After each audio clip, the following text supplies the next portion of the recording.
Our story begins deep in the jungle, where all the animals are gathering. The atmosphere is buzzing because King Mufasa has invited everyone to his home. Why the big event? Because a new baby has been born to Mufasa and his queen. It's a joyful occasion. The wise old monkey, Rafiki, greets all the guests. He presents the little prince, Simba, and proudly announces him to the whole kingdom as the future ruler of this land. But not everyone is celebrating. Later, we meet Mufasa's brother, Scar. He's not out enjoying the day. Instead, he's just sulking and playing with a rat in his dark cave. He simply didn't bother to go to the ceremony to see his new nephew, Simba. Mufasa himself comes to find out why Scar was a no-show. Scar gives a lame excuse, saying he forgot to meet Simba. It's clear he's not happy about the arrival of the new heir. Scar wanted the throne for himself, so seeing Simba as the upcoming king was definitely not a pleasant sight for him. After this confrontation, Scar just vanishes. We then see the same monkey who introduced Simba. He's happy about the birth,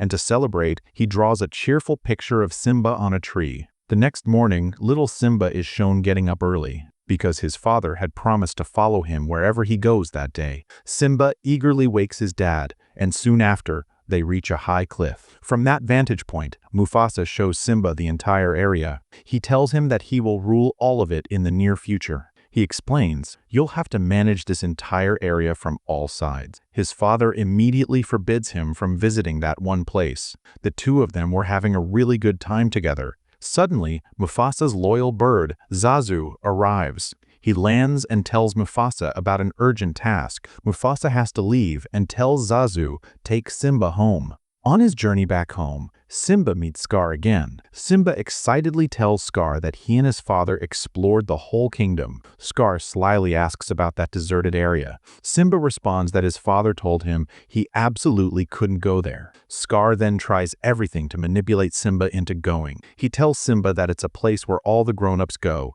and that it's not a playground for a little baby cub. Just then, Zazu appears again and takes Simba home. Simba's back home now and is playing with his mother and his friend, Nala. Later, they decide to go play somewhere far away. Simba's mother asks them to look after each other. As they play, they wander and finally arrive at a distant location near that forbidden deserted area. Nala gets nervous and tells Simba, "We've gone too far away from the house, and we should return." Simba, however, is feeling rebellious. He insists, "Now that we're here, we should also visit the deserted region." He adds that if they do this, no one would call them cubs later on. So, they both travel to the deserted place, which is full of many bones. There was even lava emerging from all sides, and they heard a strange sound. Now they were deep inside the deserted area. They suddenly realized they were all alone. Then, a swarm of hyenas and their leader approaches them. The leader sees the young cubs alone and declares, "We'll eat Simba right there." Just in time, Zazu arrives. He tells the hyenas that the cubs got there by mistake and warns them, "Don't hurt them. Mufasa won't forgive you if they get hurt." The hyenas are stubborn and say they won't let them leave today.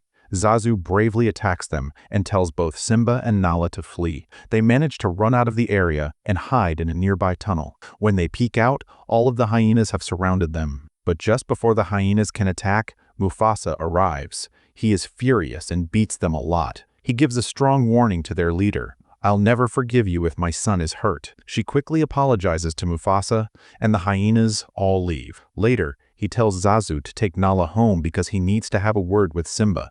Mufasa is very serious and says, "I've forbidden you, yet you've come here anyway." Simba claims that he just wished to show his bravery to his father. Mufasa then speaks from the heart, saying, "I don't want to lose you and I love you very much. I can't ever see you hurting." Simba says he's sorry to his father, and the two of them share a sweet moment. On the other side of the jungle, we see Scar returning to his cave to speak with the hyenas. Scar tries to tempt the hyena leader with a horrible deal. If Mufasa and his son are killed, Scar will become the new king. He promises that once he's king, they will have the option of attacking any of the animals on the land. The hyena leader is lured in by this promise. So, they both make a plan to kill Mufasa and Simba so that Scar can assume power. The plan is for Scar to take Simba to a strange, dangerous place. Simba is with Scar, and he mentions that his father scolded him because of Scar's trickery that led him to the deserted location. Scar smooths it over, saying it's fine. He tells Simba that the spot they are in now, in the middle of the mountain,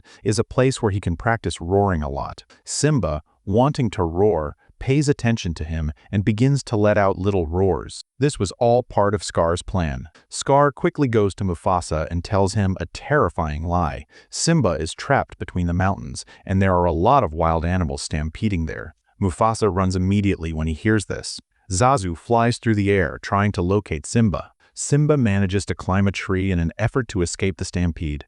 Zazu finds him and tells him his father is on his way. Mufasa arrives and manages to send Simba to the peak of the mountain to be safe. Mufasa tries to climb up too, but Simba can only watch his father struggling to climb the mountain face. As Mufasa climbs, Scar drags him down. Simba watches in horror as his father falls down into the chaos below. When all of the wild beasts have finally left, Simba runs back to his father, who has fainted from the fall. Simba desperately yells for help, but no one comes.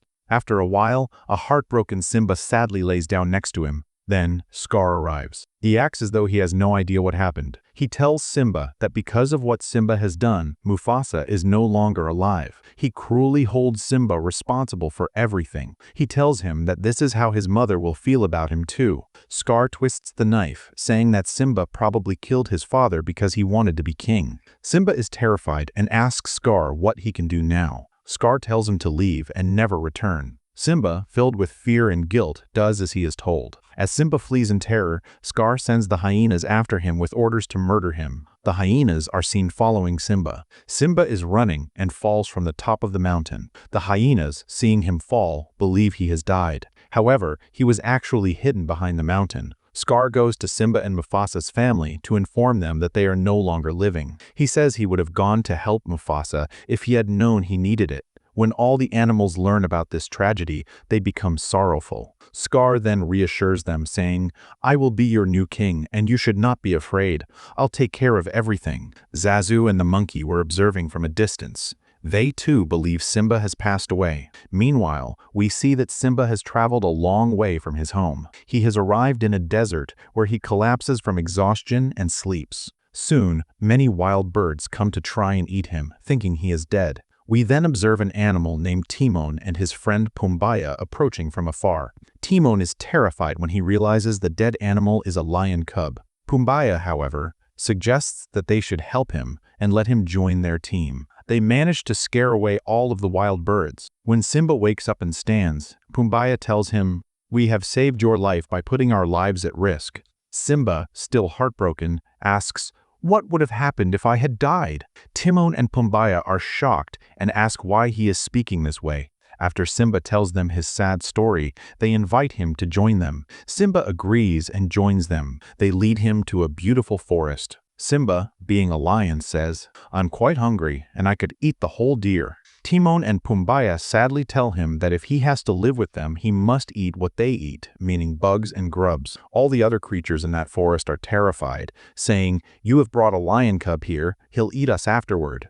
Timon and Pumbaa insist that he is not like that. Back at Simba's old home, the situation has dramatically changed. Hyenas were free to roam and eat anyone they liked. We see a sad Nala telling Simba's mother, "We should move since we can no longer live here." Simba's mother sadly replies that they can't move anywhere. Later, a message comes that Scar is calling Simba's mother. When she arrives, Scar informs her of his twisted plan. "You had rejected me and married Mufasa many years before, but the moment has come for you to marry me, so I'll be the rightful king and you'll be queen." Nala, who was listening, becomes very upset.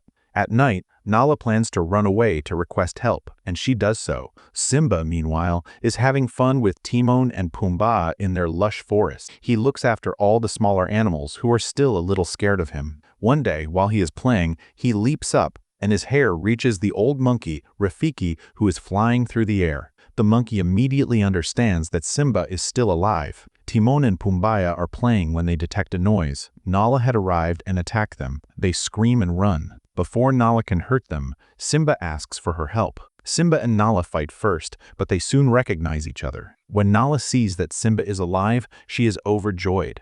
She then angrily yells at Simba, "If you were alive, why didn't you come back?" Simba claims that this is a lovely place and that no one needs his presence. He invites Nala to stay and pays her a visit. She sees the beautiful place, and the two of them have a great time there. They fall in love. Nala tells Simba that they need him back and that he should return home. Scar and the hyenas have seriously ruined the area. Simba replies that he is unable to assist them. Nala tells him to at least return for his mother. Simba, however, is still not convinced. Nala gives up, saying it was pointless for her to seek his help, and she leaves. Simba is very upset and goes out on his own. He is wandering when he notices the monkey, Rafiki. The monkey asks Simba who he is, and Simba sadly replies, "No one." The monkey then reminds him, "I've played with you in my lap." He then tells Simba that Mufasa is still alive. Simba becomes totally shocked. The monkey takes Simba to a water place and asks him to look into the water, asking,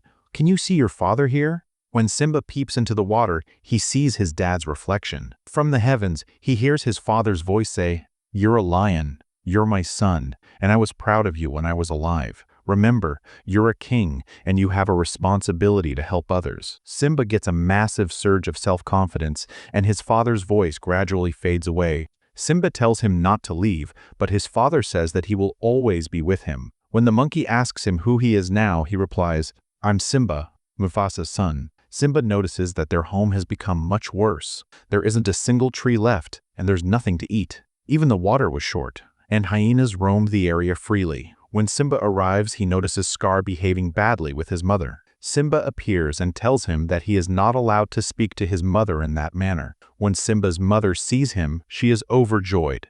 Scar is shocked and asks, "Why have you come back? You've murdered your father." Simba tells him that it was an accident and that he did nothing wrong. Here, Zazu, the monkey, and the other lions gather, seeking Simba's help. They all say they'll be there for him. Scar and the hyenas were on the other side, ready for a fight. Scar sees the fire everywhere and remarks to Simba that this situation appears to be familiar. He then casually says, "Because your father has also asked for my help in a similar situation, I've pushed him down." Listening to this, Simba understands the entire situation, concluding that Scar is to blame for his father's death. Simba roars, and everyone else hears this confession. Simba climbs back up by grasping Scar's neck. A massive fight breaks out between Scar and his hyena companions, as well as Simba's friends. It was an incredible fight to see. Simba's friends all win. Scar tries to flee, running until he approaches a mountain and sees no way forward. Simba comes there. Scar desperately asks for an apology and begs, "Will you kill me? I'm your uncle, your father's brother." Simba declares, "I am not like you. You have tricked both me and these hyenas." He tells Scar to run away, but Scar responds cleverly. He puts sand into Simba's eyes. Instead of fleeing, he tries to kill Simba. They both fight fiercely. Simba once again shows his strength, causing Scar to fall. Instead of catching him, Simba drags him down. Many hyenas come there. They blame Scar for deceiving them, and they attack and kill Scar. Later, we notice that it is raining heavily there, and the fire goes out. Eventually, after a long period, greenery grows back.